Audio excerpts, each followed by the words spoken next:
Good morning. Welcome to online video tutorial of Sai Vidya Institute of Technology for the subject software testing. Today we will be discussing about the topic testing and debugging.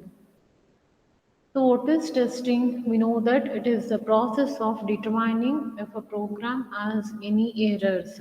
So in the program, if any errors are there, that will be tested and it will be sent back to the developers for the fixing of those bugs.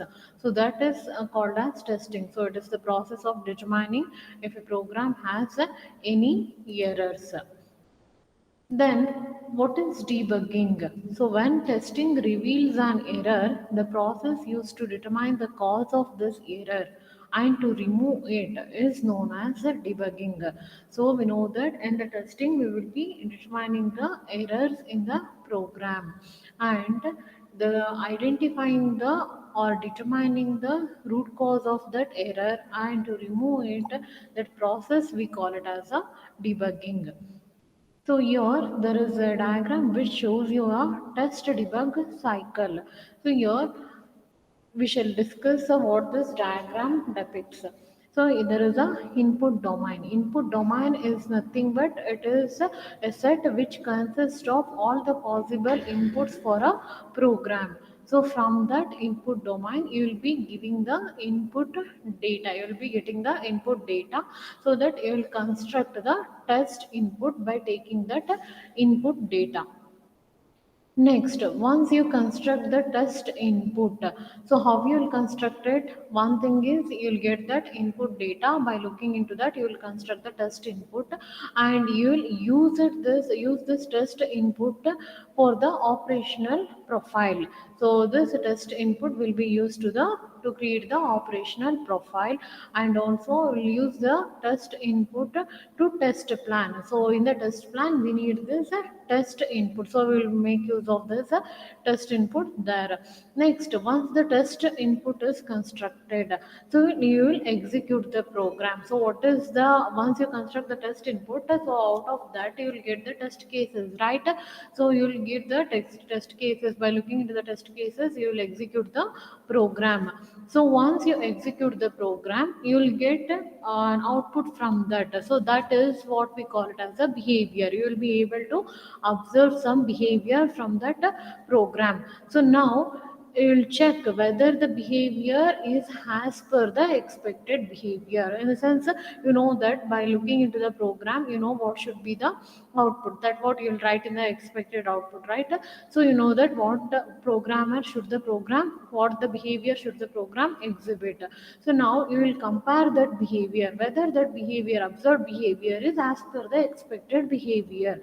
So if it is yes, both the observed behavior and expected behavior are same in the sense, then testing to be terminated. That there will question yourself whether now the test to be terminated or it should be continued. So if the program is if the behavior of the program is not as per the expected behavior, it is different in the sense, then you have to identify the cause of that error to determine how now, okay, that is what cause of error to be determined. Now you have to identify what is the cause of this error, why the program is not behaving as per our expectation. So why the expected behavior, why the observed behavior is different from the expected behavior. Now you have to check that. So for that you have to identify the cause of that error. So here you'll move on to debug the program.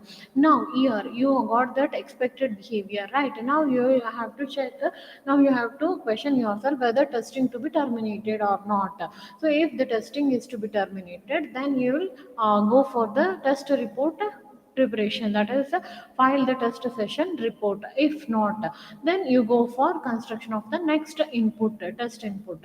So the process repeats. Now you didn't got the behavior as per the expected behavior in the sense, then you need to debug that program. So once you debug that program, now there is a control flow to the next flow, that is error to be fixed now. So you'll get the cause of that error. Now you have to decide whether error to be fixed now. If it has to be fixed, then fix the error. No, in the sense, you have to create a report, you have to prepare a report, that is file pending error report. Then you need to submit. Okay, so by this is how the debugging the program will start. So here, when you are debugging the program, you should make use of the test plan. This process should be guided by the test plan. So you know that is as per expected behavior, is that it is using the specification. In the sense, how you'll come to know that the expected behavior of the program is so and so, because how you'll come to know, in the sense, by looking into the specification, what the customer has given you. So what the customer satisfaction is, the customer needs are satisfied or not. Okay, that you have to check. So that is what the expected behavior, in the sense. So this shows you the test debug life cycle. So here, once you debug the program, then you have to carry out the testing once again. So this is how the test debug cycle can be represented. Thank you.